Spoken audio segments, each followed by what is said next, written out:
হাদির রক্তে জাগবে আবার বাংলার জনগণ, আধিপত্যের বিরুদ্ধে লড়াই করবে আমরণ। উঠবে স্লোগান নতুন করে বাংলার ঘরে ঘরে, করবে না ভয় জীবন বিলাতে অকালে অকাতরে। যে পথ দেখালো রক্ত দিয়ে আবরার আবু সাইদ, সে পথ ধরেই ওসমান হাদি হলো যে আবার শহীদ।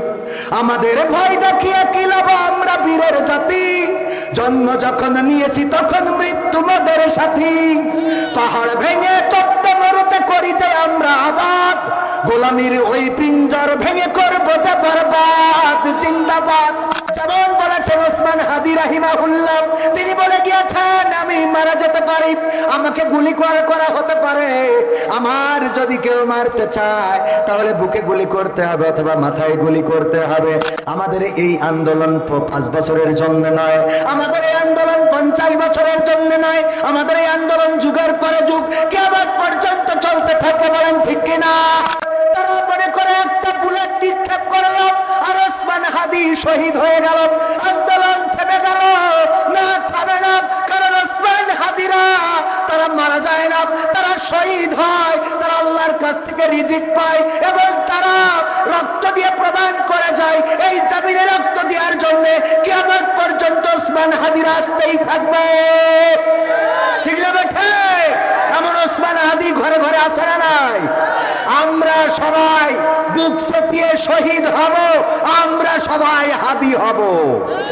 এই স্লোগান কি দিতে পারবেন? বুক চেপিয়ে শহীদ হব। যেভাবে বলেছেন ওইভাবে থাক। পাকা এত সহজ না হাদি হওয়া। বাজি ফুটলে ওনার জুতো পাই দিতে মন থাকে না, উনি হাদি হবে। স্লোগান এই জন্য জোরে দিলে। মুসলমান একজন হাদি মারা যে প্রমাণ করে দিয়েছে যে সত্যের মৃত্যু নেই। জীবন্ত হাদির থেকে মৃত হাদি শক্তিশালী বেশি। ঠিক বলছি না ভাই? ঠিক বলছি। হাদির বিদায়ে যারা ভেবেছ ঘুমিয়ে যাবে দেশ, লাখের পরে লাখ শহীদেও বীর হবে না শেষ। চলবে লড়াই যুগ যুগ ধরে অনন্তকালের যাত্রা, বিজয়ের এই আন্দোলনে পাবে যে নতুন মাত্রা। গাজীর চেয়ে শহীদ হাদি অনেক শক্তিশালী, ধ্বংস তারা করছে যারা দাদাদের দালালি। আমাদের ভয় দেখিয়ে কি লাভ, আমরা বীরের জাতি, জন্ম যখন নিয়েছি তখন মৃত্যু মোদের সাথী। পাহাড় ভেঙে তপ্ত মরুতে করি যে আমরা আবাদ, গোলামির ওই পিঞ্জর ভেঙে করবো যে বরবাদ। জিন্দাবাদ। মারহাবা কি বলা যাবে? আর একটু জোরে বলেন। ওগো আমার ভাইয়েরা, জবানকে আল্লাহর রাস্তায় খরচ করা লাগবে।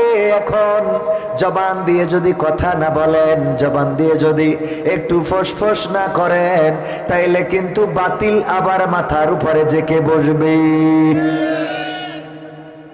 এই ব্যাপারে যদি উদাহরণ দিই বুঝবেন। একবার একটা সাপ মুরিদ হওয়ার জন্য গেল পীর সাহেবের কাছে, যে বলতেছে পীর সাহেব আমি আপনার মুরিদ হতে চাই। বলল ঠিক আছে মুরিদ হইতে পারবা, তবে দাবি হলো খবরদার কাউরে কামড় দিবা না, যদি পারো তাইলে তোমারে আমি মুরিদ করে দেব, সবক দেব। বলল ঠিক আছে মেনে নিলাম, আমি কাউরে কামড়াবো না। এই ওয়াদা করে মুরিদ হয়ে চলে গেল। পীর সাহেব ওসিয়ত করে দিল যে তুমি সকালে দুপুরে বিকালে বা সন্ধ্যায় জিকির করবা। সাপ ক্ষেতের আইলের পরে শুয়ে, সরিষার ক্ষেতের আইলের পরে শুয়ে জিকির করে।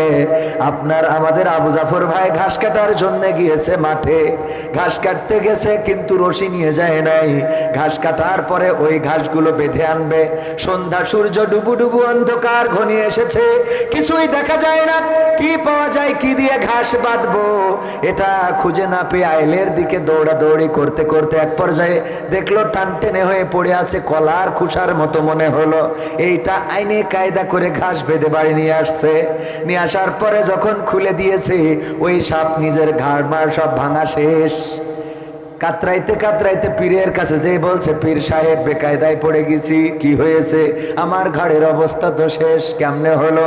আপনার সবক নেওয়ার পরে এটা হয়েছে। আপনি আমারে বলেছেন কাউরে যেন কামড় না দেই।